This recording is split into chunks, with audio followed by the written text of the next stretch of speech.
ওনার বাড়ি কুষ্টিয়া জেলার সদর উপজেলার পেয়ারাতলা নামক স্থানে। এটা শহরের কাছাকাছি জায়গা। তো উনি যেই ঘটনাটি পাঠিয়েছেন এটাও কুষ্টিয়া জেলার একটি ঘটনা। কুষ্টিয়া জেলার ভেড়ামারা উপজেলার পূর্ব সাতবাড়িয়ার গোরস্থানপাড়া এলাকায় ঘটেছিল এই ঘটনা। ঘটনাটি অনেক আগের। মূলত যিনি এই ঘটনা দিয়েছেন, ঘটনাটি মূলত ঘটেছিল তার বাবার দাদার বাবার সাথে। তাহলে বুঝতেই পারছেন তার বাবার দাদার বাবা, কত আগের ঘটনা। দেশ ভাগেরও আগের ঘটনা বলে অনুমান করা যায়। তবে এটা 1900 সালের আগে নয়। কারণ হচ্ছে এই ঘটনার সাথে পাকশি হার্ডিঞ্জ ব্রিজের একটি জায়গায় সম্পর্ক রয়েছে। আর হার্ডিঞ্জ ব্রিজ যেহেতু 1915 সালে উদ্বোধন করা হয়েছিল, তাহলে বোঝা যাচ্ছে ঘটনাটি 1915 সালের বেশ পরেই হবে। তবে ঘটনাটি যে ব্রিটিশ পিরিয়ডের তা খুব সহজেই বোঝা যায় ঘটনার বিভিন্ন বিবরণ এবং সময়ের প্রেক্ষাপটে যদি আমরা আলোচনা করি সেখান থেকে। তো চলুন মূল ঘটনাতে চলে যাব। তবে একটি বিষয় কিন্তু আপনারা মনে রাখবেন, তা হলো আমাদের এই ভিডিওর লাইক বাটনে প্রেস করতে কিন্তু ভুলবেন না। আর এই ভিডিওর লিঙ্কটাও বেশি বেশি করে শেয়ার করার অনুরোধ করছি। প্রিয় লিসেনার্স, ঘটনাটি তো গোরস্থানপাড়া এলাকার। মূলত কুষ্টিয়া জেলা কিন্তু একটা সময় নদিয়া নামে পরিচিত ছিল। মূলত এই অঞ্চলটাকে নদিয়া বলা হতো। তবে এই সাতবাড়িয়া যে জায়গাটা, এটা অনেক আগে থেকেই সাতবাড়িয়া নামেই পরিচিত ছিল। আর যে গোরস্থানপাড়া, এটা কিন্তু অনেক আগে থেকেই বেশ বড় সড়ো একটা এলাকা। ওখানে বিশাল বড় কবরস্থান রয়েছে, যার কারণে ওই এলাকার নাম হয়ে গেছে গোরস্থানপাড়া। মূলত যেই ঘটনাটি শেয়ার করব, এই ঘটনাটি যিনি আমাদেরকে দিয়েছেন তার বাবার দাদার বাবা যিনি, তার ছিল 4 ছেলে 4 মেয়ে। তো এই 4 ছেলে 4 মেয়ের মধ্যে এক মেয়ের নাম ছিল জরিনা। এই জরিনা দেখতে শুনতে বেশ ভালো ছিলেন। তো সব কিছু স্বাভাবিকভাবেই যাচ্ছিল। তো বাড়িতে একবার কি হয় যে তার বাবা মাছ কিনে এনেছেন। তো মাছ কিনে আনার পর সেই মাছগুলো কাটাকুটি করেছেন। মাছ কাটাকুটি করার পর কিছু পানি থাকে না একটা পাত্রের মধ্যে, মাছের রক্ত থাকে, মাছের আঁশ থাকে, এগুলো তো ফেলে দিতে হয়। তো জরিনা চিন্তা করেছে এটা কলপাড়ে গিয়ে ফেলে দেয়। তো সে কলের কাছে যখন গিয়েছে তখন দেখে জরিনার আর এক বোন কলপাড়ে কাপড় কাচ্ছে। আর যেহেতু সেখানে কাপড় কাচ্ছে, সেখানে তো মাছের এই আঁশ বা এগুলো ফেলাটা ঠিক হবে না, জায়গাটা নোংরা হয়ে যাবে। এই জন্য সে কি করেছে, ওখান থেকে আরেকটু দূরে গিয়ে একটা জায়গা রয়েছে সেখানে ফেলে দিয়েছে। যাই হোক, সেখানে ফেলে দেওয়ার পর ওখান থেকে ঘরে এসেছে। তো ওই দিন মাছ খেয়েছেও। সন্ধ্যার পর থেকেই জরিনার আচরণে অস্বাভাবিক ব্যাপার লক্ষ্য করা যাচ্ছে। এলোমেলো কথাবার্তা বলছে, তো হাত পা কামড়াকামড়ি করছে, নিজে নিজেই চুল ছিঁড়ছে। এটা কিন্তু সারাদিনে একবারের জন্য দেখা যায়নি, সন্ধ্যার পর থেকে এটা শুরু হয়েছে। আর তার খাবারের পরিমাণ কিন্তু স্বাভাবিক ছিল। আমরা দেখি না যে কেউ যদি পজেসড হয় খাবারের পরিমাণ বেড়ে যায়, একাই অনেকের খাবার খেয়ে ফেলছে, এরকমটা হয় না, কিন্তু না, তার বেলায় কিন্তু এরকমটা হচ্ছে না। আবার দেখা যাচ্ছে যে সে যে এলোমেলো কথা বলছে, তার কণ্ঠেই কিন্তু কথা বলছে, সে যে অন্যের ভয়েসে বা কণ্ঠ গম্ভীর হয়ে গেছে এরকম কিছু না। তো প্রথম রাত তো এভাবে চলে গেল। পরের দিন থেকে কিছু অদ্ভুত বিষয় লক্ষ্য করা গেল। পরের দিন সকালে খেয়াল করলো জরিনা মনে হচ্ছে আগের দিন থেকে একটু লম্বা হয়ে গেছে। অবাক করা ব্যাপার, লম্বা হয়ে গেল কিভাবে? আর আরো অদ্ভুত ব্যাপার হচ্ছে, জরিনা যে কিছুটা লম্বা হয়ে গেছে, তার মুখটাও লম্বা হয়ে গেছে। তার মুখটা কিছুটা গোলাকৃতির ছিল, একদম গোলাকৃতি ছিল বিষয়টা এরকম না, কিছুটা গোলাকৃতির ছিল, তবে মুখটা একটু লম্বা হয়ে গেছে, থুতনির এই জায়গাটা একটু লম্বা হয়ে গেছে। এরকম আলামত দেখার পর পরিবারের সদস্যরা চিন্তিত হয়ে পড়েন, এক রাত্রে কি এমন হলো? এরপর প্রতিদিন যায়, জরিনা একটু একটু করে লম্বা হতে থাকে আর তার মুখমণ্ডল লম্বা হতে থাকে। একটা সুন্দর চেহারার একটা নারী খুবই ভয়ঙ্কর আকৃতি হতে থাকে এবং অল্প কিছুদিনের মধ্যেই সে লম্বা হতে হতে 8 ফুট উচ্চতায় পৌঁছে যায়। আর জরিনা খাবার স্বাভাবিকভাবেই খেত। সে এলোমেলো কথাও শুধু নির্দিষ্ট সময় ছাড়া বলতো না।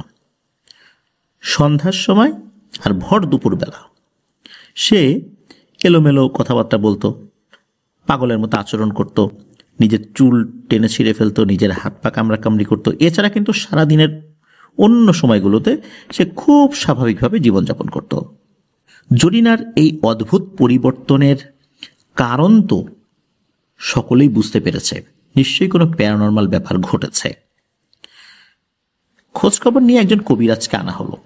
কবিরাজ বাড়িতে আসার সাথে সাথে সে বলা শুরু করলো, ওরে বাবারে, আমি এই রোগীর কোনো চিকিৎসা করতে পারবো না। একে যেটা ধরছে এ খুব সাংঘাতিক টাইপের জিনিস। এই রোগীর চিকিৎসা আমি করলে আমার নিজের জীবন সংশয়, সুতরাং আমি চললাম। সে দ্রুত ওখান থেকে চলে যায়। তাকে অনেক অনুরোধ করা হয়েছিল যে একটু বসেন, চা খেয়ে যান অন্তত, কিন্তু না, বলে যে এই বাড়িতে কিচ্ছু খাবো না। সে দ্রুত ওখান থেকে পলায়ন করে। এর কয়েকদিন পরে আরেকজন কবিরাজকে নিয়ে আসা হয়।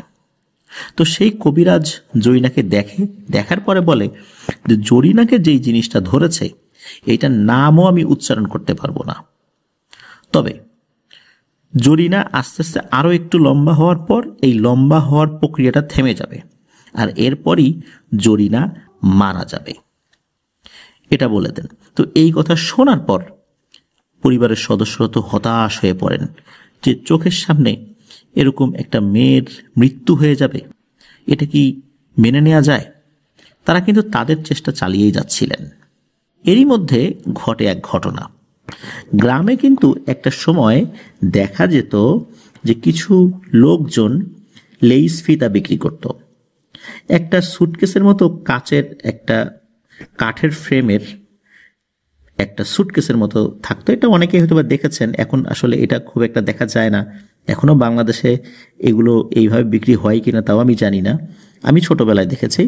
তো কাঠের ফ্রেমের একটা বক্স, উপরে কাচ রয়েছে, তার ভেতরে মেয়েদের বিভিন্ন অর্নামেন্টসগুলো থাকতো, তারপরে ফিতা থাকতো। এগুলো নিয়ে তারা গ্রামে ঘুরে ঘুরে বিক্রি করত, লেইস ফিতা লেইস বলে বিক্রি করত। তো এইরকম লেইস ফিতা বিক্রি করার জন্য একজন লোক ওই গ্রামে আসে। তো লোকটা ছিপছিপে গড়নের ছিল, শ্যামলা টাইপের, মুখে হালকা দাড়ি ছিল। তো সে এই জরিনাদের বাড়িতে আসে। বাড়িতে আসার পর বলে যে লেইস ফিতা লাগবে কিনা। তো এর মধ্যে জরিনা ঘর থেকে বেরিয়ে আসে। তো দেখার মানে ওই জরিনাকে দেখার সাথে সাথে ওই লোকটি একভাবে তাকিয়ে থাকে এবং জরিনার বাবা ওই সময় বাড়িতেই ছিলেন। জরিনার বাবাকে জিজ্ঞেস করে যে এই মেয়েটার সমস্যা কি, সে এরকম লম্বা হয়ে গেছে কেন, আর ওর আচার আচরণ বা চেহারা তো অস্বাভাবিক বলে মনে হচ্ছে। তখন ওই মেয়ের বাবা, যিনি মানে জরিনার বাবা, উনি এই পুরো ব্যাপারটা ওই লেইস ফিতা যিনি বিক্রি করতে আসছেন তার কাছে খুলে বলেন। তো খুলে বলার পরে যখন এটাও বলেন যে অনেকেই তো আসছে কিন্তু কেউ এর চিকিৎসাই শুরু করেনি, ভয়ে চলে গেছে। তো লেইস ফিতা বিক্রিকারক বলছেন যে আরে এমন সমস্যা কি, আমি এটা ঠিক করে দিচ্ছি, কোনো সমস্যা নেই। এখন ওনার মুখে এই কথা শোনার সাথে সাথে পরিবারের সদস্য অবাক হয়ে যান যে কতগুলো কবিরাজকে নিয়ে আসলাম, ঝাড়ফুঁক তো দূরের কথা, বাড়িতে আসার সাথে সাথেই পালিয়ে গেল।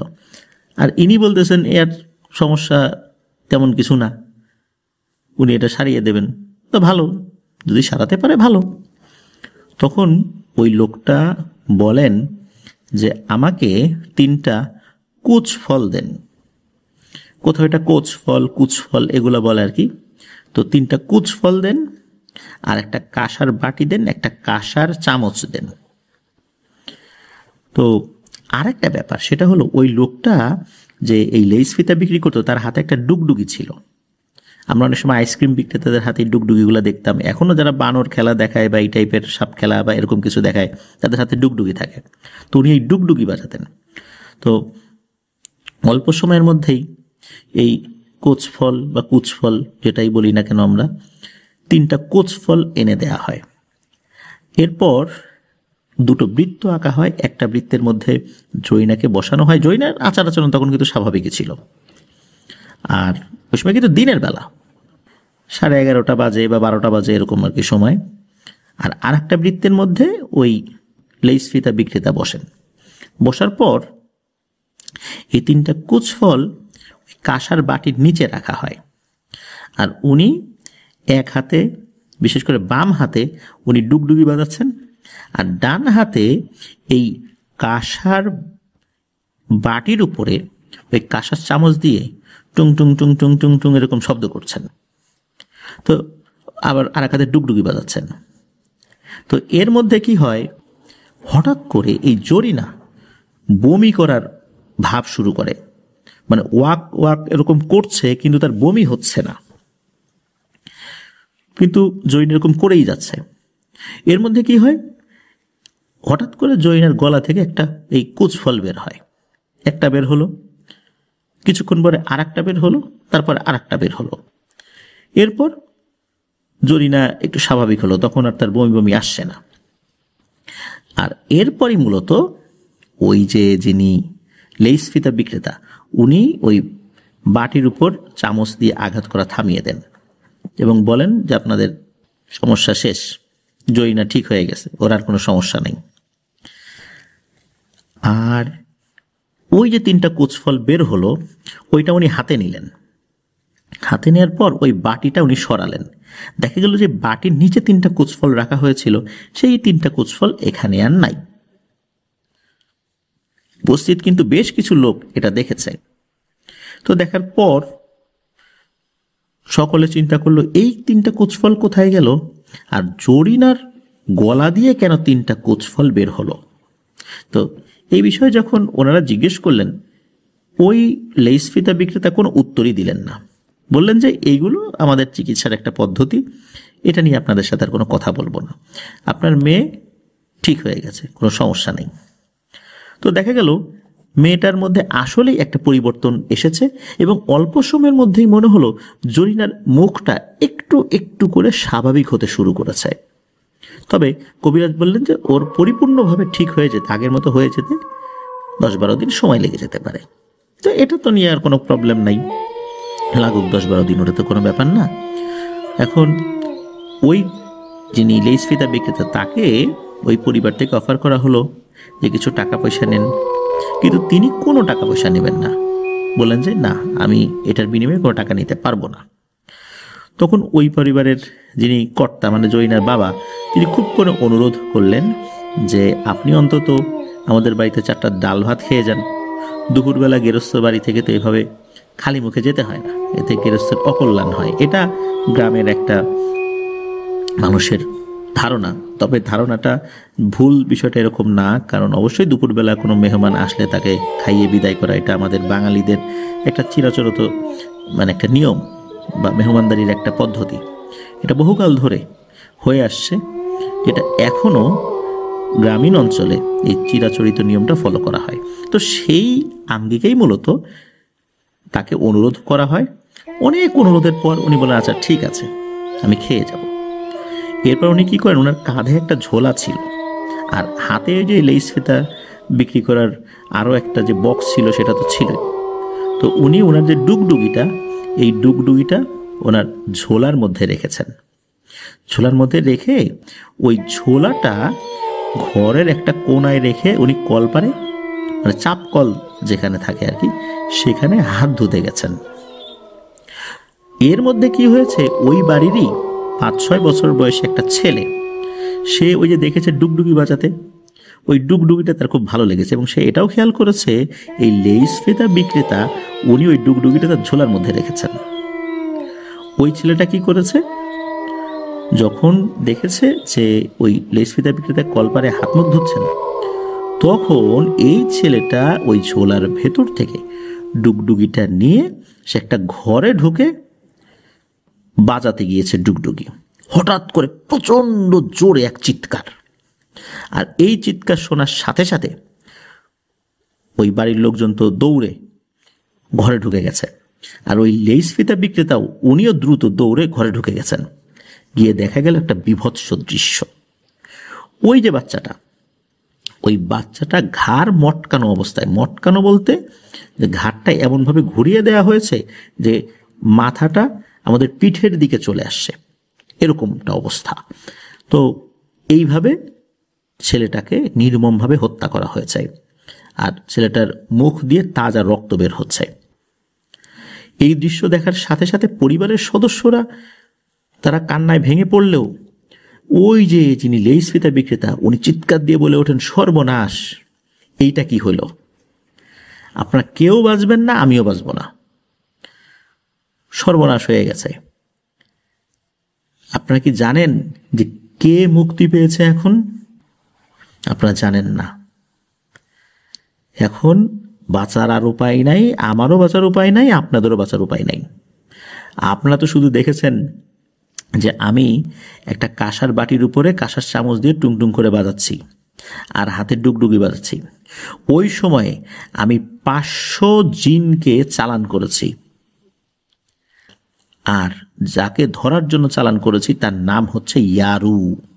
এ খুব দুর্ধর্ষ প্রকৃতির একটা জিন। এই জিন যেদিক দিয়ে যায় সেদিকে ফসল হয় না। যদি মাটির ফসল মারিয়ে যায় সেখানে আর কখনো ফসল হয় না। এটা এমন ধরনের এক দুর্ধর্ষ জিন, এটাকে আটকানো যায় না।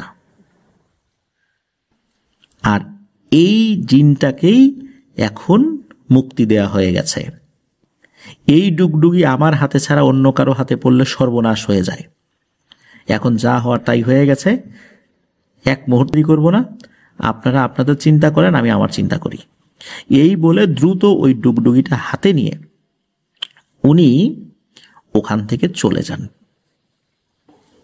তবে ওই যে 3টা কুচফল, এটা কিন্তু উনি সাথে নিয়েছিলেন, এটা নিতে উনি ভুল করেন নাই। তো উনি এটা নিয়ে দ্রুত চলে যান ওখান থেকে। আর পরিবারের সদস্যরা ওই যে বাচ্চা ছেলেটা, তাকে তো দাফন কাফন করতে হবে, তারা যথারীতি সেটা শেষও করেন। ওই রাত্রে শুরু হয় ভয়ঙ্কর ঘটনা। বাইরে থেকে, মানে রাত তখন মধ্যরাতি বলা চলে, বাইরে থেকে হঠাৎ করে হুম হুম হুম এরকম আওয়াজ আসতেছে। মনে হচ্ছে ভয়ঙ্কর কোনো কিছু একটা বাড়ির চারদিকে ঘুরছে, আর মনে হচ্ছে ঝড় তুফান শুরু হয়ে গেছে। তবে বাতাস যে হচ্ছে বিষয়টা এরকম না, কিন্তু মনে হচ্ছে কোনো কিছু ভেঙে পড়ছে আর কি, এরকম একটা অবস্থা। লন্ডভন্ড হয়ে যাচ্ছে সবকিছু। সারা রাত্রে ওনারা বাড়ি থেকে বের হন নাই। ফজরের আজানের পর যখন সূর্য ওঠা শুরু করেছে, একটু একটু আলো হয়েছে, তখন ওনারা ঘর থেকে বের হয়ে দেখেন সর্বনাশ হয়ে গেছে। বাড়ির চারদিকে আম গাছ, জাম গাছ, নারকেল গাছ যা যা ছিল সবগুলোর মাথা ভাঙা অবস্থা, মানে শেকড় থেকে উপড়ানো না, তবে মাথা ভাঙা অবস্থা এমনটা। আর তাদের যে গরু ছাগল যা যা ছিল সব মৃত অবস্থায় পড়ে আছে। বিশেষ করে গরু প্রত্যেকটা মৃত। আর গরুগুলোকে দেখে মনে হচ্ছে যে আমরা অনেক সময় যদি কোনো একটা প্লাস্টিকের বোতলে পানি খাওয়ার পর ওই বোতলটা যদি হাত দিয়ে চাপ দিয়ে একদম চ্যাপ্টা করে ফেলি, যেরকমটা হয়, মনে হচ্ছে যে ওই গরু ছাগলের শরীর থেকে রক্ত খেয়ে ওদেরকে চাপ দিয়ে চ্যাপ্টা করে ফেলা হয়েছে। ওদের শরীরের ভিতরে কিছু নাই, রক্ত নাই, একদম শুকিয়ে গেছে সবগুলো। মনে হচ্ছে এরা দুর্ভিক্ষে মারা গেছে, এমন একটা অবস্থা। আর হাঁস মুরগি ওগুলোর তো অস্তিত্বই নেই, কোথায় গেছে, হারিয়ে গেছে, কেউ বলতে পারে না। তো এই ঘটনা দেখার পর ওনারা বুঝতে পারেন যে আসলেই ওই যে যিনি লেস ফিতা বিক্রেতা উনি ঠিক কথাই বলেছিলেন। কিন্তু হঠাৎ করে এরকম সমস্যা হয়ে গেল, নিশ্চয়ই ভয়ঙ্কর কোনো কিছু ছাড়া পেয়ে গেছে, আর তার নাম হচ্ছে ইয়ারু। ওই দিন তো ওভাবেই চলে যায়। কোনো মতে পার করেন। সন্ধ্যার পর দ্রুত খাওয়া দাওয়া করে ওনারা ঘুমিয়ে পড়েন এবং ওনারা আল্লাহর কাছে দোয়া করছেন, আল্লাহ বিপদ আপদ থেকে আমাদেরকে হেফাজত করো। গভীর রাত্রে আবার শুরু হয়ে যায় সেই ঘটনা, আবার চারদিকে ভাঙচুর শুরু হয়ে গেছে। ওনারা ওই রাত্রেও বাইরে বের হন নাই।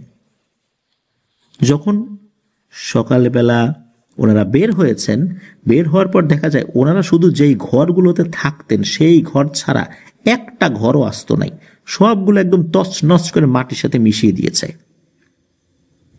তো এই যে সমস্যাটা শুরু হলো, এই সমস্যা তৃতীয় দিন এসে আর একটা রূপ লাভ করলো। সেটা হচ্ছে যে 2 রাত তো চলে গেল, যখন 3 নাম্বার দিন শুরু হলো, ওই দিনেই ওই পরিবারের যিনি কর্তা, ওই কর্তার 2 হাত আর কাজ করে না, মানে 2 হাত প্যারালাইজড হয়ে গেছে, 2 হাত কাজ করে না।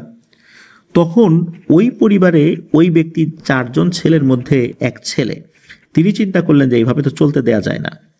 সমস্যাটা যেহেতু অনেকটা সমাধান করেছিল সেই ডুগডুগিওয়ালা বা লেইস ফিতাওয়ালা, তার খোঁজ নিতে হবে, তিনি কোথা থেকে আসছে। তো উনি বাড়ি থেকে বেরিয়ে পড়েন। তো ওই সময় বেরিয়ে পড়ে খোঁজ নিতে বহলবাড়ি খাদিমপুর নামক একটা জায়গা রয়েছে। যারা ওই এলাকায় আছেন হয়তোবা তারা চিনে থাকতে পারেন। তো এই বহলবাড়ি খাদিমপুর এলাকায় এই ডুগডুগিওয়ালার খোঁজ পাওয়া যায়। তো মানুষের কাছে শুনতে শুনতে সেই ডুগডুগিওয়ালার যেই থাকার জায়গা সেখানে যাওয়ার পর একজন মহিলা বলেন যে, বাবু রে, তুমি তো আসলে ঠিক সময়ে আসো নাই, এই ডুগডুগিওয়ালা গত কয়েকদিন আগে মারা গেছে। ডুগডুগিওয়ালার কোনো স্ত্রী পরিবার পরিজন ছিল না, আমি তাকে খাবার রান্না করে খাওয়াইতাম। তো আমি সকালবেলা খাবার দিতে গিয়ে তাকে ডাকাডাকি করতেছি, কোনো সারা শব্দ নাই, ঘর ভেতর থেকে বন্ধ, অনেকক্ষণ ধরে ডাকাডাকি করতেছি। পরে আরো কিছু লোকজন নিয়ে এসে ঘরের এই দরজা ভেঙে দেখি এক ভয়ঙ্কর অবস্থা। দেখি তার ঘরের যেই শুকনো মেঝে, মাটির মেঝে, এর ভেতরে তার মাথা ঢোকানো আর বডিটা বাইরে। মনে হচ্ছে যে কোনো কিছু তাকে এই মাটির মধ্যে মাথাটা চাপ দিয়ে ঢুকিয়ে দিয়েছিল, আর এতেই সে মারা গেছে। তার ঘরের জিনিসপত্র ওই রকমই আছে, আমরা বাবু এগুলো কিছু ধরি নাই, কারণ হচ্ছে এই লোকটা কালো জাদু করত এবং অনেক মানুষের অনেক ক্ষতি করেছে। আমি একটু ভয়টাই পাইতাম এই লোকটাকে, তবে আমার কোনো ক্ষতি করে নাই।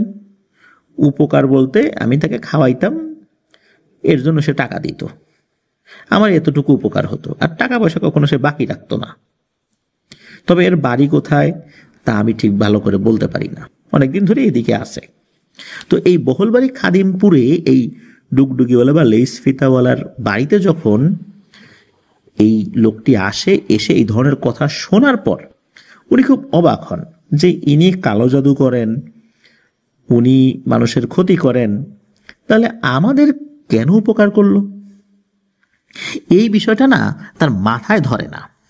তো যাই হোক, উনি যখন ওই ডুগডুগিওয়ালার বাড়িতে চলেই আসছেন, তো আসার পর ঘরের একটা জায়গায় ওই যে একটা ডুগডুগি ছিল না, ওই ডুগডুগিটা পড়ে থাকতে দেখেন।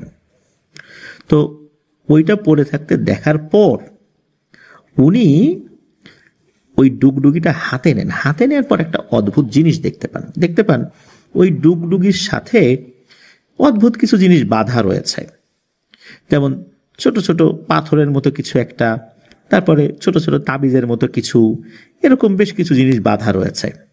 আরও একটা জিনিস দেখতে পান, এখানে 3টা কুচফল বাঁধা রয়েছে। তো 3টা কুচফল, উনি চিন্তা করেন যে এই 3টা কুচফল সম্ভবত আমাদের বাড়ি থেকে তিনি নিয়ে আসছেন, যেটা আমার বোনের গলা দিয়ে বের হয়েছিল, আবার যেই 3টা কুচফল কাঁসার বাটির নিচে রাখা হয়েছিল, হয়তোবা এটাই সেই 3টা কুচফল। তো উনি কি মনে করে এই 3টা কুচফল ওই ডুগডুগি থেকে খুলে হাতে করে বাড়িতে নিয়ে আসে।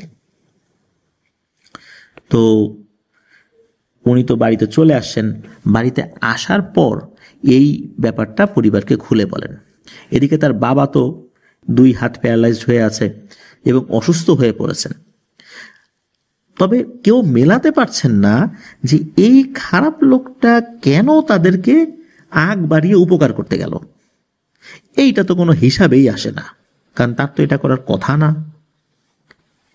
সে এটাও শুনে আসছে সে মানুষের এই ব্ল্যাক ম্যাজিক করে ক্ষতি করার বিনিময়ে মোটা অঙ্কের টাকাও নিত, অথচ সে এখানে সে এমন ভাবটা দেখিয়েছে যে সে মানুষের উপকার করার জন্যই এইভাবে হয়তো বা ঘুরে বেড়ায়, বা সে এখানে এই জরিনার বিশাল একটা উপকার করেছে।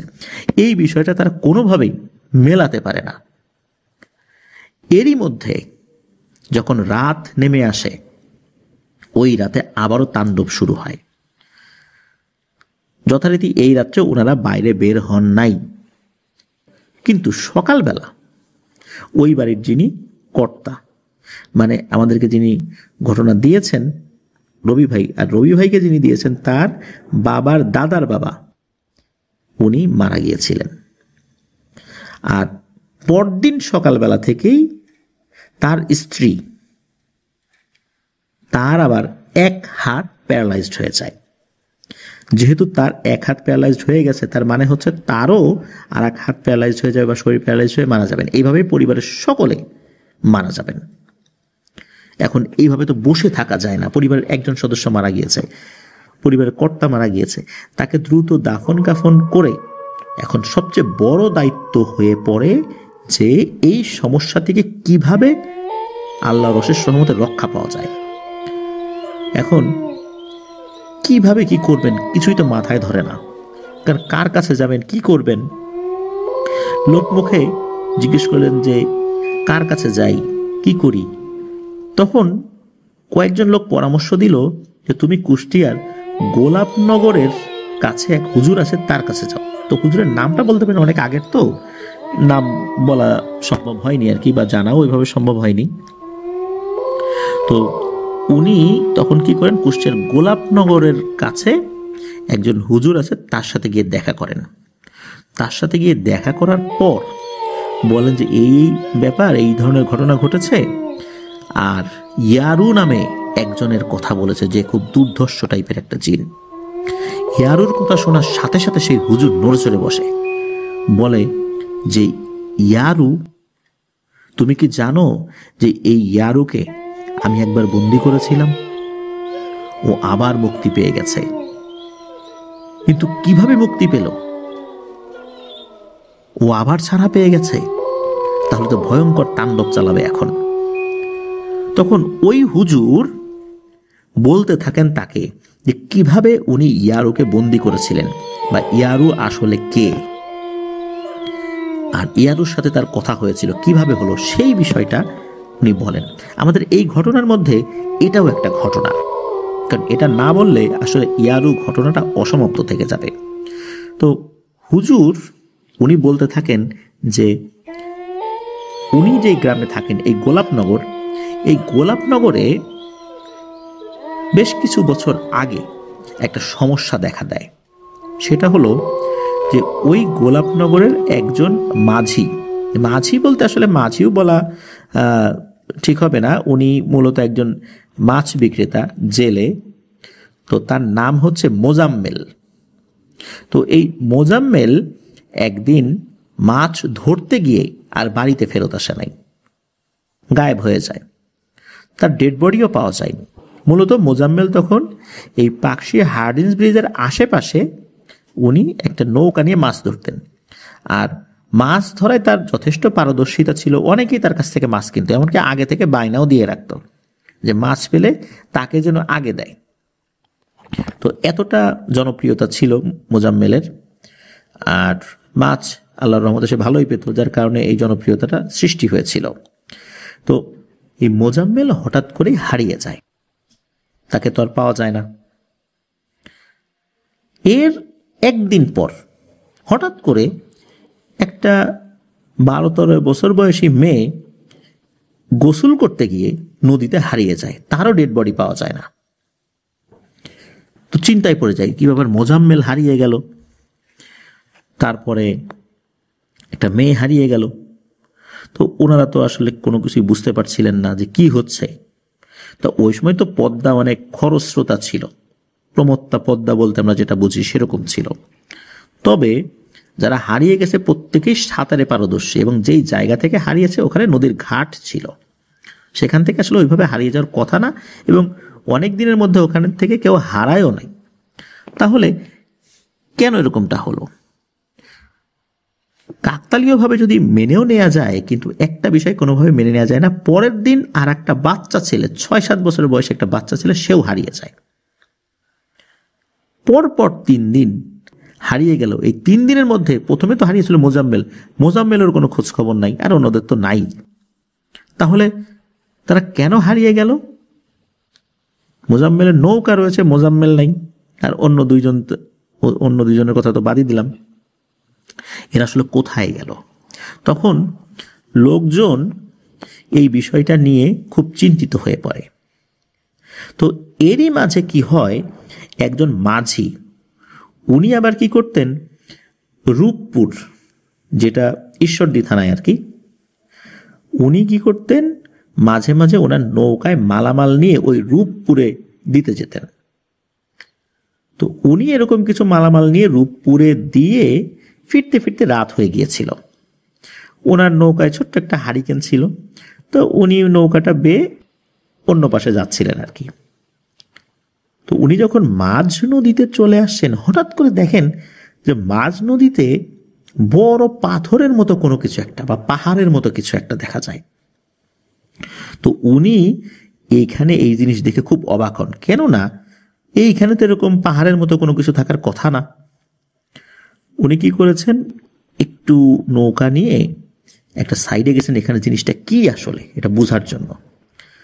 তবে তার আগে উনি কি করেছেন, ওই হারিকেনের আলোটা নিভিয়ে দিয়েছেন। আস্তে আস্তে নৌকা চালিয়ে চালিয়ে দূর থেকে কিছুটা বোঝার চেষ্টা করেছেন। উনি চিন্তা করলেন যে এটা কি, এটা আমাকে বুঝতে হবে, নাকি আমি চোখের ভুল দেখছি। কিন্তু চাঁদের আলো ছিল, উনি কিন্তু ভুল দেখছিলেন না। আরো ভালো করে দেখার জন্য উনি চিন্তা করলেন যে পাশে ছোট ছোট নল খাগড়ার মতো হয়েছিল একটা জায়গায় এক পাশে, অনেকে এটাকে ধৈঞ্চা বলে আর কি। তো উনি নৌকা নিয়ে ওইটার ভিতরে ঢুকেছেন, ঢুকে ভালো করে বোঝার চেষ্টা করছেন। উনি স্পষ্টভাবে এখন দেখলেন, সেটা হচ্ছে এতক্ষণ পাহাড়ের মতো যে জিনিসটা উনি মনে করেছেন, ওটা আসলে পাহাড় না, ওইটা দানবের মতো একটা অবয়ব, এবং এই অবয়বটার একটা মাত্র হাত, এবং এই হাতটা কিন্তু স্বাভাবিকভাবে যেখানে হাত থাকে সেখানে না, বুকের উপরে একটা হাত, আর ভয়ঙ্কর তার চোখ। তবে দাঁত বা এরকম কোনো কিছু খুব একটা বোঝা যাচ্ছে না। তবে একটা জিনিস খুব ভালোভাবেই বোঝা যাচ্ছে, সেটা হচ্ছে মানুষের মতো কিছু অবয়ব, শত শত অবয়ব ওই জিনিসটা চতুর্দিক থেকে ঘিরে বারবার সিজদা দিচ্ছে। একবার সিজদা দেয়, একবার ওঠে, একবার সিজদা দেয়, একবার ওঠে, এবং প্রত্যেকেই হুম হুম হুম এরকম করে কোনো কিছু শব্দ করছে। তো উনি এটা দেখার পর চিন্তা করলেন যে কি ব্যাপার, এরা কারা, এই ভয়ঙ্কর দানবটা এটা কি, আর এই যে মানুষের মতো যেগুলো দেখা যায় এগুলোই বা কি। তো উনি ঘাপটি মেরে বসেই আছেন যে শেষ পর্যন্ত কি হয় আমি এটা দেখব। অনেকক্ষণ হয়ে যাওয়ার পর, কতক্ষণ ওখানে ছিলেন আসলে এটা উনিও বলতে পারেন না। তো হঠাৎ করে উনি দেখলেন যে ওই যে পাহাড়ের মতো জিনিসটা, ওটা ভুস করে পানির মধ্যে চলে গেল, আর ওই যে মানুষের মতো যে অবয়বগুলো, এগুলো সাঁতরে নদী পার হয়ে কোথায় যেন মিলিয়ে গেল। তো এরপর উনি নৌকা নিয়ে আস্তে আস্তে আবার তীরে চলে আসেন। তো এইটা কিন্তু উনি তখনও কাউকে বলেন নাই। এবার আসি পরের দিনের কথা। ওই গ্রামে আর একজন লঞ্চ চালক থাকতেন। হার্ডিঞ্জ ব্রিজ থাকাকালে তখন কিন্তু উপর দিয়ে ট্রেন পার হতো, আর মানুষের পায়ে হাঁটার পথও ছিল। আর তখন তো এই যে এখন যেরকম লালন শাহ সেতু হয়েছে, তখন তো এরকম ছিল না। লালন শাহ সেতু তো খুব বেশি দিন হয়নি। তখন এই নদী পার হওয়ার জন্য মানুষ নৌকা বা ছোট ছোট লঞ্চ টাইপের কিছু জিনিস ছিল, আবার ছোট ছোট স্টিমারের মতো জিনিসও ছিল, এইগুলো পার হতো। তো ওই গ্রামের একজনের বসবাস ছিল যিনি এই একটা লঞ্চের মতো কোনো এরকম একটা নৌযান চালাতেন। তো ওনার বাড়ি ছিল আবার কুষ্টিয়ার গোলাপনগরে।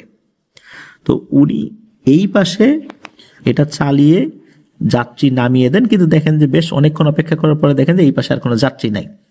যেহেতু ওনাকে বাড়ি যেতে হবে, ওনার বাড়ি তো ওই পাশে, তো উনি চিন্তা করেন যে এখন এটা চালিয়ে ওই পাশে চলে যাই। তো উনি চালিয়ে ওই পাশে যাওয়া শুরু করলেন। ওই সময় কিন্তু ওনার একটা ফ্ল্যাগ লাইট ছিল, তবে সেটা খুব টিমটিমে টাইপের ফ্ল্যাগ লাইট, এখনকার মতো এত শক্তিশালী আলো কিন্তু তখন হতো না, মানে কোনো মতে দেখা যায় আর কি, এরকম অবস্থা।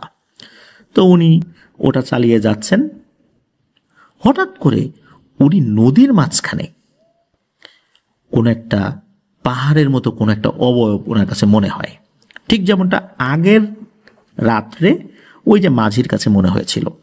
তো উনি যখন এটা দেখেছেন, দেখার পর কি করেছেন, একটু ভালো করে বোঝার জন্য উনি ওই ফ্ল্যাগ লাইটটা ওই দিকে ধরেছেন। যখনই ধরেছেন তখনই উনি দেখেন যে ওই যে পাহাড়ের মতো একটা জিনিস, এটা একটা অবয়ব, তবে ওই অবয়বটাকে উনি ভালো করে বুঝতে পারেন ওটা কি, মনে হলো এটা ভুস করে পানির মধ্যে চলে গেল। আর ওই যে মানুষের মতো যেই অবয়বগুলো দেখা যাচ্ছিল, ওই জিনিসগুলো দ্রুত সাঁতার কাটা শুরু করলো, সাঁতার কাটতে কাটতে নদীও পার হয়ে গেল। আর উনিও কিন্তু ওনার ওই লঞ্চ বা স্টিমার যেটাই ছিল ওই সময়, ওইটার আবার স্পিড বাড়িয়ে দিয়েছেন মোটরের। তখন উনি আবার ওই মানুষ যারা সাঁতার কাটছে তাদের পিছু নেন, ওরা সাঁতার খুব দ্রুত গতিতে কাটছিল। তো উনি যখন একদম কিনারে চলে আসছেন ওনার এই নৌযান নিয়ে, তখন অনেকেই তো দৌড়াচ্ছেন বিভিন্ন দিকে, ওই যে যারা নদী থেকে সাঁতার কেটে উঠে চলে যাচ্ছে। এর মধ্যে একটা জায়গায় উনি ফ্ল্যাগ লাইট ধরেছেন এবং যেই অবয়বটার উপরে পড়েছে সে আবার ঘুরে আবার তার দিকে তাকায়। তাকানোর পর উনি চমকে ওঠেন, আরে এইটা কি? এইটা তো সেই মোজাম্মেল, যে 3-4 দিন আগে নদীতে হারিয়ে গিয়েছিল। আর মোজাম্মেলকে উনি খুব ভালোভাবে চিনতেন, কারণ হচ্ছে উনি মোজাম্মেলের কাছ থেকে মাঝে মাঝে মাছ কিনতেন। মোজাম্মেল তার দিকে তাকায় এবং সে মুহূর্তের মধ্যেই মনে হলো কোথায় যেন চলে গেল। কিন্তু মোজাম্মেল সে এখানে কি করে? সে তার পরিবারের কাছে গেল না, মোজাম্মেল বেঁচে আছে। আর আশেপাশে আরো যারা ছিল এরাও কি মোজাম্মেলের মতো? ওই না কোনো কিছু মেলাতে পারেন না। উনি দ্রুত ওই ঘাটে চলে আসেন, ঘাটে আসার পর উনি বাড়িতেও চলে যান। পরের দিন যারা ওই গ্রামের লোকজন আছে, অলৌকিক বা অদ্ভুত কিছু ঘটলে বা কোনো সমস্যা হলে একটা জায়গায় বসে ওনারা আলোচনা করতেন, এই সমস্ত বিষয় নিয়ে আসলে গল্পগুজব করতেন আর কি। সেখানে এই যে স্টিমারের বা লঞ্চের সারেং যিনি, উনিও আসছেন, যেহেতু উনি ওই গ্রামেরই গোলাপনগরের। উনি আসার পরে এই বিষয়টা তোলেন। যখন উনি তুলেছেন তখন ওই মাঝিও বলেন যে হ্যাঁ, সেও এই একই জিনিস দেখেছে। আর ওই সারেং যখন বলেছে তিনি মোজাম্মেলকে দেখেছেন, তখনই সবার টনক নড়ে যে মোজাম্মেল এখানে কিভাবে এলো? তাহলে ওই যে মেয়েটা হারিয়ে গেল 12-13 বছরের, আবার একটা বাচ্চা হারিয়ে গেল, এরা কোথায়? নিশ্চয়ই এমন কোনো ব্যাপার রয়েছে যেটা আমরা জানি না। তখন গ্রামের লোকজন স্থানীয় একজন হুজুর এই গোলাপনগরের, তার কাছে যান। তার কাছে যাওয়ার পর এই বিষয়গুলো খুলে বলেন। তিনি হচ্ছেন সেই হুজুর যিনি এই যে ইয়ারু সম্পর্কে বলছেন। তো যাই হোক, তার কাছে গিয়ে যখন বলা হয় তখন উনি যেই জিনগুলোর সাথে তার সম্পর্ক ছিল, ভালো সম্পর্ক ছিল, এরকম 3 জন মুখবির জিন ছিল যারা তাকে বিভিন্ন ধরনের সংবাদ সংগ্রহ করে দিত। তো এরকম একজন মুখবির জিনের সাথে আলোচনা করেন যে আসলে ব্যাপারটা কি। তখন ওই মুখবির জিন কিছু তথ্য সংগ্রহ করে এনে দেয় এবং ওই মুখবির জিন বলে যে এখানে যে জিনিসটাকে দেখা গিয়েছে এটা মূলত ভয়ঙ্কর দুর্ধর্ষ প্রকৃতির একটা জিন। আর এই জিনটা পুরুষ কোনো জিন নয়, এটা মহিলা জিন। আর এটা এতটাই শক্তিশালী যে এটাকে সহজে ধরা যায় না, এটাকে আটক করা অনেকটা অসম্ভব বলা চলে। কোনো জিন এটাকে আটক করতে পারে না, মানুষ পারে। আর এটাকে আটক করার পদ্ধতি শুধু একজনই ভালো করে বলতে পারে, সেটা হচ্ছে এই হার্ডিঞ্জ ব্রিজের নিচের এলাকায় একজন জিন সর্দার রয়েছে, যিনি পানির নিচের জিন সর্দার। তিনি এই বিষয়ে অবগত আছেন। আর এই ইয়ারু এই জিন সর্দারের আন্ডারে ছিল বহু বছর। তবে কোনো কারণে এই জিন সর্দার ইয়ারুকে এখান থেকে বের করে দিয়েছে। এই জিন সর্দারের খুব আস্থাভাজন একজন ছিল এই ইয়ারু, কিন্তু কি কারণে বের করে দিয়েছে এই বিষয়টা বলা মুশকিল। এটা সম্পর্কে আরো বিস্তারিত তথ্য নিতে হবে, কিন্তু এই জিন সর্দারের কাছে গিয়ে তথ্য নেওয়াটা এটা খুব কঠিন ব্যাপার। এই জিন সর্দার ভালো, তবে অনুমতি সাপেক্ষে তার তথ্য নেওয়া যেতে পারে। তখন এই মুখবির জিনকে সেই হুজুর অনুরোধ করেন, তাহলে তুমি সেই জিন সর্দারের কাছে গিয়ে আমার সালাম জানাও এবং বলো যে ইয়ারু আবার ভয়ঙ্কর তাণ্ডব শুরু করেছে। ইয়ারু সম্পর্কে জানার জন্য এবং তাকে বন্দী করার জন্য তার সহযোগিতা আমার প্রয়োজন, এই বিষয়ে আমি তার সাথে কথা বলতে চাই। তো সেই মুখবির জিন একদিন সময় নেয়। একদিন সময় নিয়ে আসার পর তখন এই হুজুরকে একটা চিরকুট হাতে ধরিয়ে দেন, মানে একটা চিঠির মতো, খুব বেশি বড় চিঠি না। তো সেই চিঠিতে সালাম ছিল, যে আসসালামু আলাইকুম, আমি অত্র এলাকার পানির নিচের জিন সর্দার, আপনি আমার সাথে দেখা করতে এসেছেন বা আসতে চান, এজন্য আমি অনুমতি দিচ্ছি। এরপরে কিভাবে কিভাবে ওই হুজুর ওইখানে পৌঁছাবে ওই জিন সর্দারের কাছে, এই বিষয়ে কিছু ব্যাপার স্যাপার লেখা ছিল বা একটা প্রক্রিয়া লেখা ছিল। তো সেই প্রক্রিয়া উনি অনুসরণ করছেন, আর অনেক বিস্তারিত প্রক্রিয়া ছিল। এই বিষয়গুলো আসলে ওইভাবে জানা যায় না, তবে হ্যাঁ, যতটুকু জানা যায় ততটুকু শুধু উপস্থাপন করা পসিবল। তো নির্দিষ্ট সময়ে সেই মুখবির জিনকে সাথে নিয়ে উনি নদীর একটা নির্দিষ্ট জায়গায় যান, মানে তীরের একটা জায়গায় যান। যাওয়ার পর ওই চিরকুটে কোরআনের কয়েকটা আয়াত লেখা ছিল, সেই আয়াতগুলো উনি পড়া শুরু করেন। এরপরে ওই জায়গাটাতে একটা ভয়ঙ্কর পাক সৃষ্টি হয় এবং ওখান থেকে একটা সিঁড়ির মতো বের হয়ে আসে। তখন ওই মুখবির জিন এবং হুজুর ওই সিঁড়ি দিয়ে নিচে চলে যান। নিচে চলে যাওয়ার পরপরই দেখেন সেখানে বিশাল একটা প্রাসাদের মতো। আর ওখানে যাওয়ার পর ছোট্ট 5-6 বছর বয়সে একটা নুরানি চেহারার বাচ্চা বেরিয়ে আসে। বাচ্চা বেরিয়ে এসে ওই হুজুরের ডান হাতের কনিষ্ঠ আঙ্গুলি, আমরা কেনি আঙ্গুলি বলি অনেক সময়, তো এই কনিষ্ঠ আঙ্গুলি বা কেনি আঙ্গুলি এটা এক হাত দিয়ে চেপে ধরে। সব বাচ্চারা আমাদের এক আঙ্গুল ধরে না, বিশেষ করে এই কনিষ্ঠ আঙ্গুলি ধরে, তো ওরকম ধরে। ধরার পরে ওই হুজুরের কাছে মনে হয় একটা মানুষের হাত এত গরম হয়, আসলে ওরা তো মানুষ ছিল না এটা ওরা জানতেন, কিন্তু কারো হাত এত গরম হয় মনে হচ্ছে তার আঙ্গুল পুড়ে যাবে, কিন্তু উনি হাতটা সরিয়েও নিতে পারছিলেন না। সাথে তার মুখবির জিন ছিল। তো ওই বাচ্চাটা তাকে হাত ধরে টানতে টানতে একটা জায়গায় নিয়ে যায়। গিয়ে দেখা যায় সিংহাসনের উপরে একজন ব্যক্তি বসে আছেন, খুব সুন্দর চেহারা, জুব্বা পরা, লম্বা দাড়ি, তারও নুরানি চেহারা আর কি। তো তার কাছে গিয়েই উনি খুব বিনয়ের সাথে সালাম দেন। উনিও খুব সুন্দরভাবে সালাম গ্রহণ করেন এবং তাকে বসতে বলেন। তো বসার পর তখন এই হুজুর বলেন যে ইয়ারু সে এই এলাকায় তাণ্ডব চালাচ্ছে, এরকম 3 জন ব্যক্তিকে অলরেডি নিয়ে গেছে। আর এরকম ঘটনা ঘটছে যে এখানে এরকম কিছু মানুষের মতো অবয়ব যারা এরকম তাকে সিজদা দিচ্ছে, আবার সাঁতার কেটে উঠে চলে যাচ্ছে মানুষ দেখলে। এর মধ্যে মোজাম্মেল নামে একজন আছে, অথচ মোজাম্মেল হারিয়ে গেছে, এরকম বিস্তারিত সব কিছু বলেন। এ কথা শোনার পর ওই যিনি জিনের সর্দার উনি একটা দীর্ঘশ্বাস ফেলেন এবং বলেন যে আমার বয়স প্রায় 1500 বছর, কিন্তু ইয়ারুর বয়স 2000 বছরেরও বেশি। এই ইয়ারু খুবই শক্তিশালী প্রকৃতির একটা জিন। ও ওর গোত্র থেকে বিতাড়িত হয়। বিতাড়িত হওয়ার পর আমার সাথে ওর দেখা হয়। ইয়ারু আমার মতোই পানির জিন।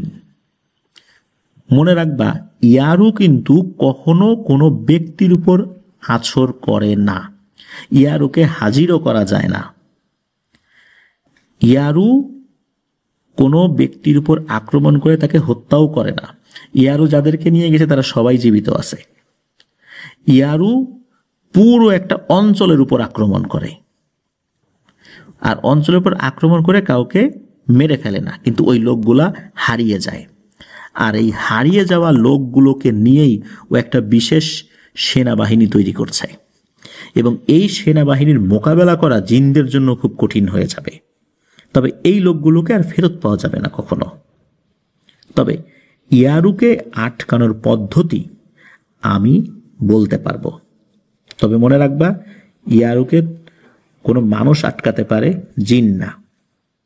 আর ওকে কিন্তু একবার আটকানোর পর যদি ছুটে যায় তাহলে ওকে আটকানো খুব মুশকিল, এটা মনে রাখবা। এরপর ইয়ারুকে আটকানোর কিছু পদ্ধতি ওই জিন সর্দার শিখিয়ে দেন। শেখানোর পর ঠিক একই রকমভাবে সেখান থেকে বিদায় নেয়ার জন্য বের হয়ে যাবেন। তখন ওই জিন সর্দার বলে দেয়, মনে রাখবা, আমি কারো সাথে দেখা দেই না, তোমার সাথে আমার আর দেখা হবে না, আমার সাথে দেখা করার চেষ্টা করবা না, যাও এখন সসম্মানে তুমি চলে যাও। এখন ওই হুজুর বলছে, এখন যাবো কিভাবে? বলে, তোমরা দুজনই চোখ বন্ধ করেছো, তার সাথে মুখবির জিন ছিল। যখন মনে হবে এখন চোখ খুলবা দেখবা তোমরা উপরে চলে গেছো। সত্যি তাই, তারা চোখ বন্ধ করেন, কিছুক্ষণ পর চোখ খোলেন, দেখেন তারা উপরে চলে আসছেন, মানে নদীর একদম পারে দাঁড়িয়ে আছেন তারা।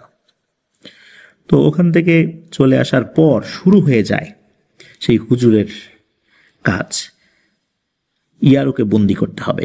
কিন্তু ইয়ারুকে বন্দি করা এটা কিন্তু খুব দুরূহ একটি ব্যাপার ছিল, কিন্তু হুজুর যে প্রক্রিয়া শিখিয়ে দিয়েছিলেন সেই প্রক্রিয়া অবলম্বন করতে হবে। হুজুর ওই গ্রামে ফেরত এসে সব কথা খুলে বলেন যে এই ঘটনা, আমার 3 জন শক্ত সমর্থক টকবগে সাহসী তরুণ চাই। তো হুজুর এই 3 জন তরুণকে পেয়েও যান।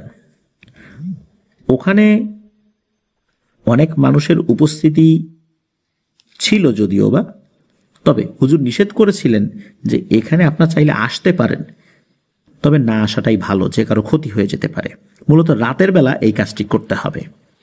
তো গভীর রাতের বেলা বেশ কিছু লোক, বিশেষ করে 3 জন লোক তো তার সাথেই ছিল, একটি গণ্ডির মধ্যে ওই হুজুর সহ 3 জন বসেন। বসার পর হুজুর ওই জিন সর্দারের শিখিয়ে দেয়া পদ্ধতি অনুযায়ী রুকিয়া শুরু করেন।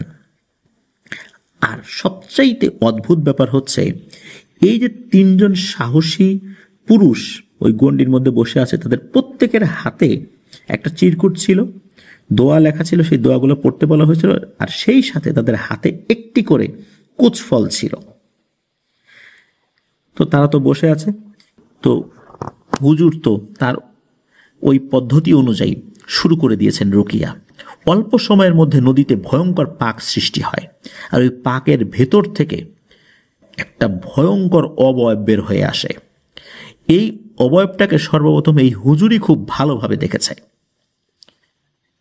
ওই পাকের মধ্যে থেকে তার অর্ধেক শরীর বের হয়ে আসে, এই অর্ধেক শরীরও মনে হচ্ছে আকাশ ছুঁয়ে ফেলবে এমন একটা অবস্থা। এর চুলগুলো অনেক লম্বা লম্বা, তবে মহিলা না পুরুষ এরকম বোঝা যায় না, মানে এমন চেহারা। আর চোখ তো খুব লাল টকটকে, আর তার 2টো দাঁত হচ্ছে বাঁকানো দাঁত, লম্বা দাঁত কিন্তু বাঁকানো, মানে মুখ থেকে বের হয়ে এসে একটা ডান দিকে বেঁকে গেছে আর একটা বাম দিকে বেঁকে গেছে, আর দাঁত 2টো খুবই সুচালো। এই জিনিসটা, তার স্বাভাবিক কোনো হাত নাই, বুকের উপর একটা ভয়ঙ্কর হাত রয়েছে। এই জিনিসটা ওখান থেকে বের হয়ে উঠেই ওই হুজুরকে বললে, এই কিরে হুজুর, তুই আমার কাছে কি চাস? আমার কাজে বাধা সৃষ্টি করছিস কেন, বল। তখন ওই হুজুর বলে, তুমি কেন এই গ্রামের 3 জনকে নিয়ে গেছো, তুমি কি চাও সেটা বলো। তখন ওই ইয়ারু বলতে থাকে যে আমি অন্যান্য জিনের মতো সাধারণ কোনো জিন না, আমি জন্মগতভাবে শক্তিশালী একটা জিন, আর আমি পানির জিন। আমি সবচেয়ে শক্তিশালী, আমি যেদিক দিয়ে যাই সেখানে ফসল হয় না। আমি যদি মনুষ্য সমাজে একবার ঢুকে পড়ি, তোরা দুর্ভিক্ষে না খেয়ে মারা যাবি। আমার কাছে বাধা সৃষ্টি করিস না, যা এখান থেকে চলে যা।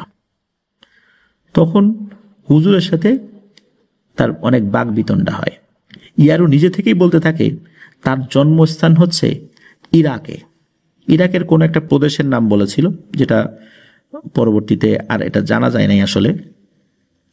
তার জন্মস্থান ইরাকে, ইরাকেই তার বেড়ে ওঠা। ইরাকে কোনো একটা নদীতে তার বসবাস ছিল, কোন নদী সেটাও বলেছিল, কিন্তু এটা জানা যায় নাই। তো যাই হোক, সেখানে তার অত্যন্ত শক্তিশালী ক্ষমতা ছিল। আর জন্মগতভাবেই এই ইয়ারু যেই বংশের জিন, তারা খুব শক্তিশালী হয় এবং তারা পানির জিন, এটা ইয়ারু বলে। এবং বলে যে আমি আমার কিছু অপরাধের কারণে আমার গোত্র থেকে বিচ্যুত হই। এরপর কোনো এক কবিরাজ আমাকে আটক করে, এবং সেই কবিরাজ ছিল পাকিস্তানের একজন কবিরাজ। ওই কবিরাজের মৃত্যুর পর আমি মুক্তি পেয়ে যাই। এরপর আমি বিভিন্ন ধরনের কর্মকাণ্ড শুরু করি। তারপরেও বিভিন্ন জায়গা থেকে আমি সরে আসতে আসতে যখন এই নদীর এখানে আসি, তখন এই নদীর এখানকার যেই জিন সর্দার, তার সাথে আমার সাক্ষাৎ হয়। আমার শক্তিমত্তা দেখে তার পছন্দ হয় এবং সে আমাকে তার কাছে রাখে। তবে আমি কালো জাদু করতে পছন্দ করতাম, যেটা এই জিন সর্দারের কড়াকড়িভাবে নিষেধ ছিল। আমি গোপনে কালো জাদু করতে গিয়ে তার হাতে ধরা পড়ে যায় এবং সে আমাকে এই গোত্র থেকে বিচ্যুত করে দেয়। এখন আমি 4 লক্ষ সেনাবাহিনী তৈরি করেছি, যার মধ্যে জিনও আছে, মানুষও আছে। আর আমি যে কোনো জিনকে চ্যালেঞ্জ দেওয়ার জন্য রেডি। মানে এরকম করে বলছে, আমি যদিও কিছু ইংরেজি শব্দ বলছি প্রিয় লিসেনার্স বোঝার জন্য, সে এইভাবে বলেছিল আর কি, তার মতো করে, যে সে যে কোনো জিন সর্দারকে প্রতিহত করার জন্য তার বাহিনী মোকাবেলা করতে পারে। এবং সে এই বাহিনীকে এমনভাবে তৈরি করেছে যে মানুষদেরকে দিয়ে যে বাহিনী তৈরি করেছে, তারাও জিনদের সাথে লড়াই করতে পারে।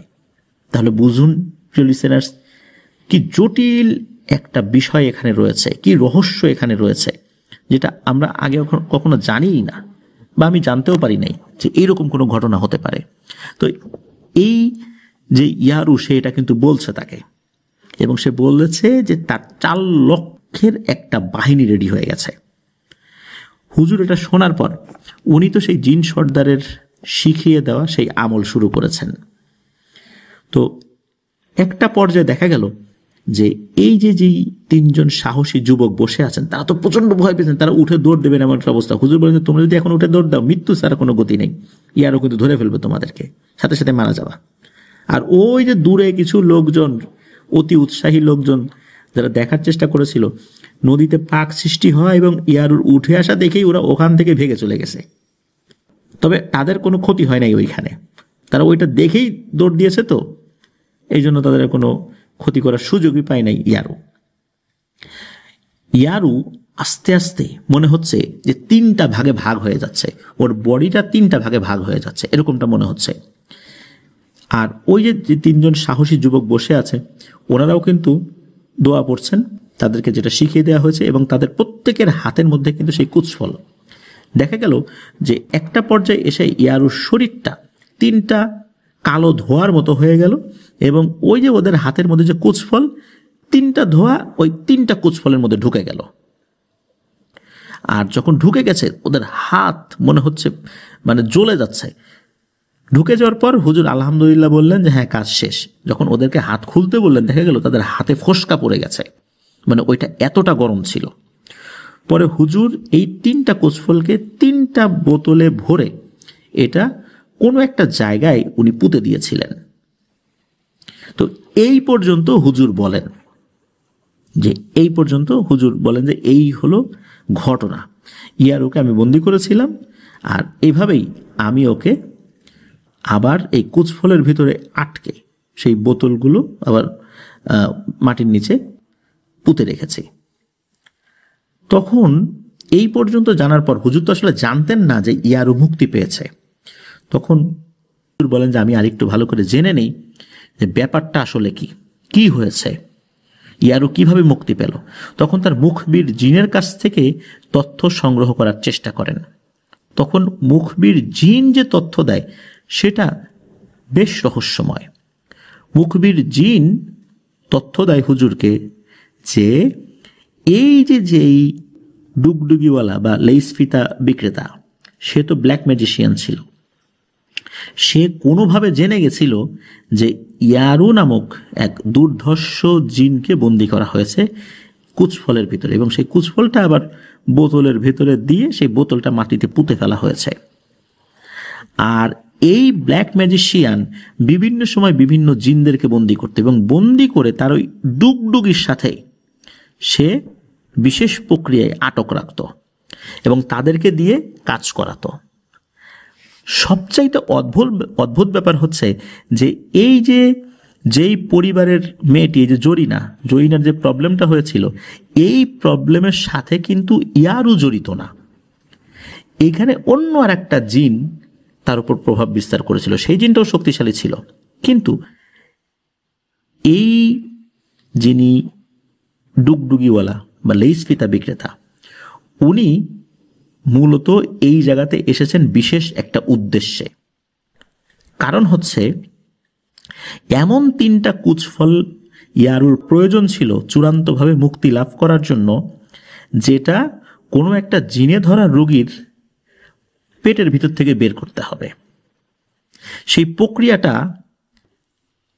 ইয়ারুই এই ব্ল্যাক ম্যাজিশিয়ানকে শিখিয়ে দিয়েছিল। কারণ এই ব্ল্যাক ম্যাজিশিয়ান কোনোভাবে, যে কোনোভাবেই হোক, ওই গ্রামেরই কারো মাধ্যম দিয়ে হোক, এই ডুগডুগিওয়ালা উনি জানতে পেরেছিলেন ওই বোতলটা কোথায় রাখা হয়েছে। উনি বিশেষ প্রক্রিয়া এবং ওনার সাথে থাকা জিনদের মাধ্যম দিয়ে ওই বোতলটা যেই জায়গাতে রাখা হয়েছে সেটা শনাক্ত করতে সক্ষম হন, এবং সেই 3টা বোতলই উনি উঠান এবং সেই কুচফল 3টা বের করেন। এবং বের করার পর মূলত এই ইয়ারুকে মুক্তি দিতে হবে। কিন্তু ইয়ারুকে মুক্তি দেওয়াটা এতটা সহজ কাজ ছিল না। তখন নাকি ইয়ারু ওই কুচফলের ভেতর থেকেই ওই ডুগডুগিওয়ালার সাথে যোগাযোগ করতে সক্ষম হয়, এবং তখন বলে যে এইভাবে কোনো জিনে ধরা রোগীর পেট থেকে 3টা কুচফল বের করতে হবে। আর সুনির্দিষ্টভাবে জেনেই ওই ডুগডুগিওয়ালা এই জরিনার সমস্যা সারাতে এসেছিল। আর জরিনার সমস্যাটা মানে ডুগডুগিওয়ালা সারিয়েছে বিষয়টা এরকম না।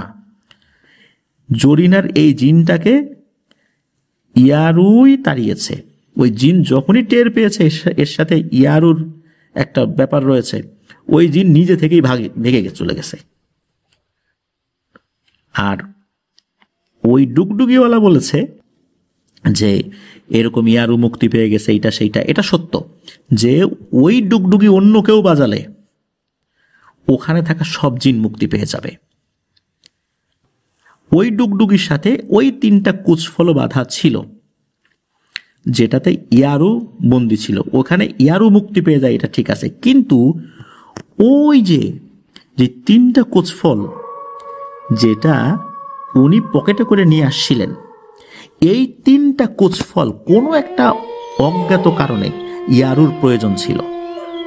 কিন্তু এখানে সবচাইতে বড় সমস্যা হলো যে এই কুচফল 3টা এটা তো উনি সাথে করে নিয়ে আসছেন, কিন্তু ইয়ারু নাকি তাকে বারবার বলছিল যে এই কুচফল এখন তার পক্ষে তো আর ওই বাড়িতে গিয়ে দিয়ে আসা সম্ভবপর হলেও সে আর যেতে পারবে না।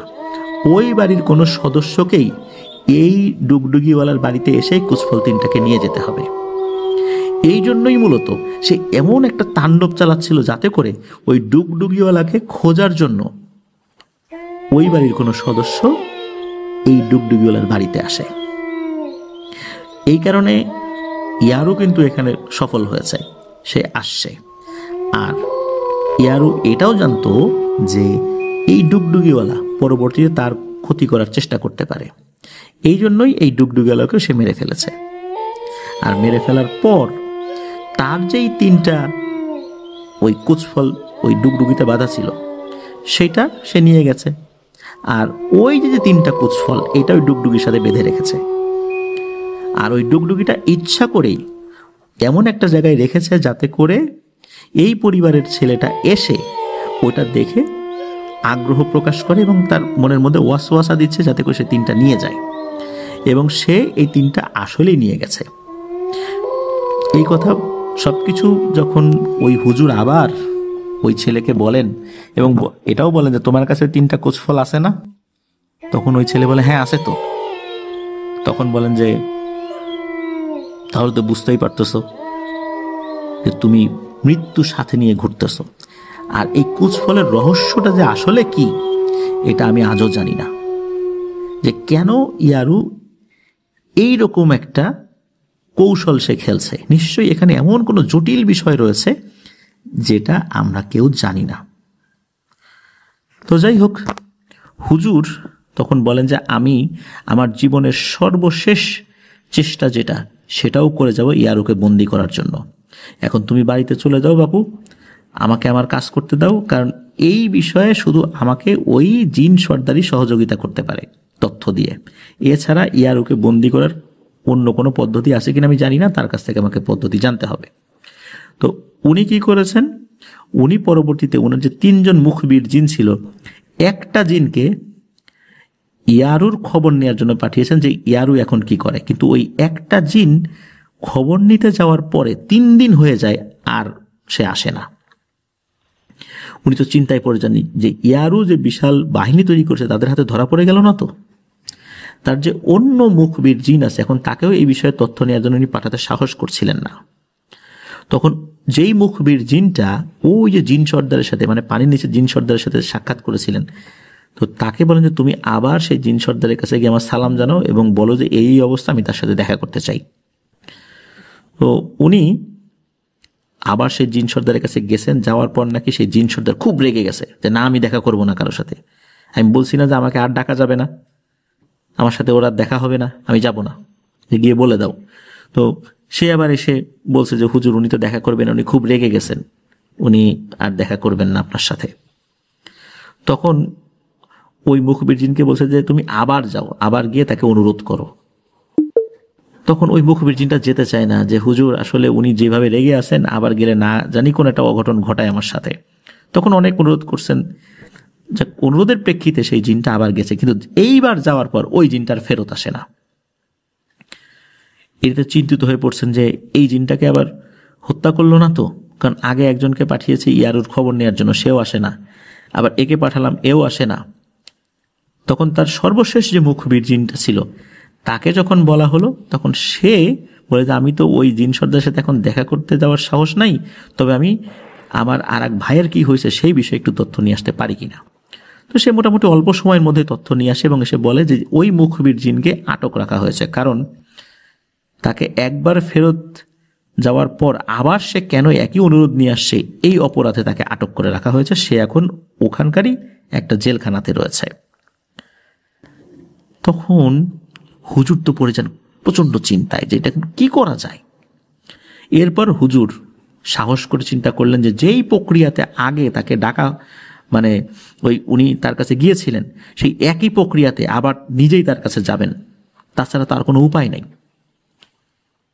এরপর ওই হুজুর একা একাই গিয়ে ওই পদ্মার পারে একটা জায়গায়, যেই জায়গাতে উনি মূলত প্রথমবার দাঁড়িয়েছিলেন, সেখানে গিয়ে সেই দোয়া আবার পড়া শুরু করেছেন। অল্প কিছুক্ষণের মধ্যে সেখানে পানিতে ভয়ঙ্কর পাক সৃষ্টি হয়, কিন্তু এইবার আর কোনো সিঁড়ি আসে নাই। এইবার সেই জিন সর্দার নিজেই উপরে উঠে আসেন।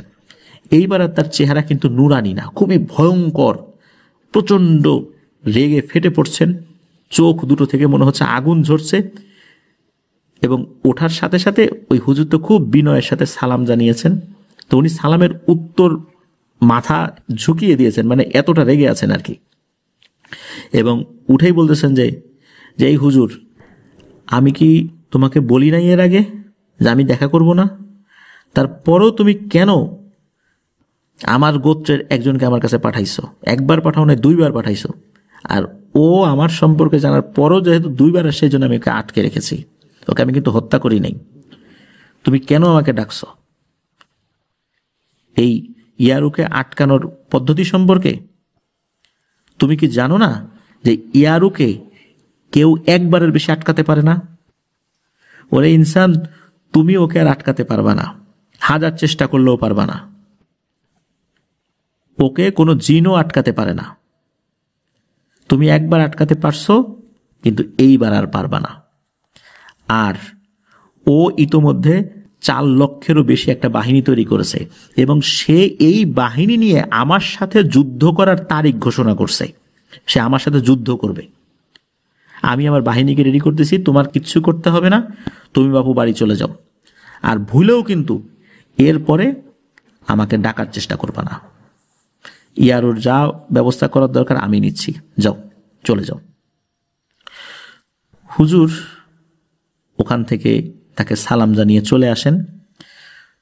ওখান থেকে চলে আসার একদিন পরেই তার ওই মুখবির জিনটাও চলে আসে। ওই মুখবির জিন যে চলে আসছে, সে আসার পর কিছু তথ্য দেয়। সেটা হলো, সেই মুখবির জিন জানায় যে ইয়ারু তার বিশাল বাহিনী নিয়ে ওই ভালো জিন সর্দারের সাথে যুদ্ধে লিপ্ত হয়। তবে দুঃখজনক ব্যাপার হচ্ছে, এই যুদ্ধে ওই জিন সর্দার শহীদ হন, কিন্তু ইয়ারও কিন্তু মারা যায় নাই। ওই জিন সর্দার শহীদ হলেও ওই জিন সর্দারের যারা বাহিনী, যারা সৈনিক, তারা ইয়ারুকে বন্দি করতে সক্ষম হয়। আর এই বন্দিটা এমনভাবে করা হয়েছে, সেটা খুবই রহস্যময় বন্দি। এটা খুব অল্প সংখ্যক জিনেরাই এই পদ্ধতি সম্পর্কে অবগত। ইয়ারুকে বন্দি করার পর তাকে ঘুম পাড়িয়ে দেয়া হয়। ঘুমানোর পর তার আত্মাকে আটক রাখা হয় এবং তার দেহকে পৃথিবীর কোনো একটা জায়গায় মাটির নিচে দাফন করে দেওয়া হয়েছে। আর তার আত্মাকে বন্দি করে রাখা হয়েছে, কিন্তু তাকে হত্যা করা সম্ভব নয়। কোনো জিন তাকে হত্যা করতে পারবে না, আর তাকে বন্দি করেও রাখতে পারবে না। শুধু এই উচ্চতর এলেমের মাধ্যম দিয়েই এই সম্প্রদায়ের কয়েকটা জিন এই প্রক্রিয়ায় তাকে আটকে রেখেছে। আর তাদের সর্দার নিহত হয়েছে। এরপরে তারা আরেকজন সর্দারকে তাদের সর্দার হিসেবে মনোনীত করেছে। এখন ইয়ারু ও কখনো কখনো আবার হয়তোবা এই পৃথিবীতে ফেরত আসতে পারে, কিন্তু তার দেহ কোথায় আছে এটা শুধু ওই জিনেরাই জানে, আর কেউ জানে না। হতে পারে কোনো তান্ত্রিক, কবিরাজ অথবা অন্য কোনো জিনেরা ইয়ারুকে ফেরত আনার জন্য চেষ্টা করতে পারে। এই জন্য এই বিষয়টা খুবই গোপনীয়। এই বিষয়টা আমি শুনে আসছি, আর আমাকে মুক্তি দেয়া হয়েছে, যেহেতু আমি মানুষের উপকারের জন্য এখানে আসছিলাম। এরপরে খোঁজ নিয়ে জানা যায়, এই যেই পরিবার, যে পরিবারে এই ঘটনাটা ঘটেছিল, যেটা আমাদেরকে রবি ভাই যেটা আমাদেরকে পাঠিয়েছেন, যেই পরিবারের তথ্যটা, তো ওই যেই মহিলা, ভদ্র মহিলা যার এক হাত অবশ হয়ে গিয়েছিল, উনি সুস্থ হয়ে গিয়েছিলেন এবং ওই পরিবার আর কোনো ঘটনা ঘটেনি। কে জানে, ইয়ারু আবার হয়তোবা ফেরত আসতে পারে। এভাবেই আবার মানুষের উপর আক্রমণ করতে পারে। তবে অদ্ভুত ব্যাপার হচ্ছে, ইয়ারু মানুষের উপর আক্রমণ করে তাকে হত্যা করে না, তার বড় ধরনের কোনো ক্ষতিও করে না। এমনকি জরিনার উপর কিন্তু ইয়ারু আক্রমণ করে নাই, অন্য কোনো জিন করেছিল। বরং ইয়ারুর নাম শুনে সে জিন পালিয়েছে। এখানে এমন একটা রহস্যময় ব্যাপার কাজ করেছে, যেটা এই ঘটনার মধ্যে আমরা পরিপূর্ণভাবে বলতে সক্ষম হই নাই, যেহেতু অনেকদিন আগের ঘটনা। এটা কোন প্রক্রিয়ায় কি করা হয়েছে, কেনই বা ইয়ারু ওই 3টা এই কুচফলের জন্য এরকম একটা কাজ করলো, এর মধ্যে এমন কোনো রহস্য রয়েছে যেটা আমরা জানি না।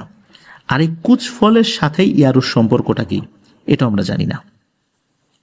ইয়ারুর সেই আত্মা কোথায় রয়েছে, কোন অবস্থাতে রয়েছে, এটা আমরা কেউ বলতে পারি না। আর ইয়ারুর দেহটাও যে কোথাও রাখা হয়েছে, কোন জায়গায় পৃথিবীর, এটাও আমরা জানি না।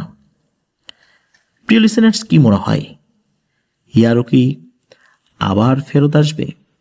ইয়ারু পানির ভেতরে থাকা খুব শক্তিশালী প্রজাতির একটা জিন। সে কিন্তু একজন মহিলা জিন। আর সে কিভাবে মানুষদেরকে এইভাবে কবজা করে, তাদেরকে হত্যা না করেই তাকে তার অনুগত বানিয়ে, তার সেবা দাস বানিয়ে তার পক্ষে যুদ্ধ করার জন্য তাদেরকে তৈরি করছে। আপনারা কি আগে কখনো এরকম কোনো ঘটনা এটা শুনেছেন? আমি কিন্তু ফার্স্ট টাইম এটা শুনলাম। আমার কাছে এই ঘটনাটা খুবই রহস্যময় লেগেছে। এমন রহস্যময় ঘটনা আসলে খুব কম পাওয়া যায়। অনেক সময় আমরা যে আত্মাবন্দী কালো জাদুর যে ব্যাপারটা, এরকমটা শুনি, যেটা এর আগেও কিন্তু আমরা বলেছিলাম, যেটা আমাদের মেহেদি হাসান ভাই পাঠিয়েছিলেন, আত্মাবন্দির ঘটনাটা। তো সেখানেও কিন্তু এই ব্যাপারটা ছিল।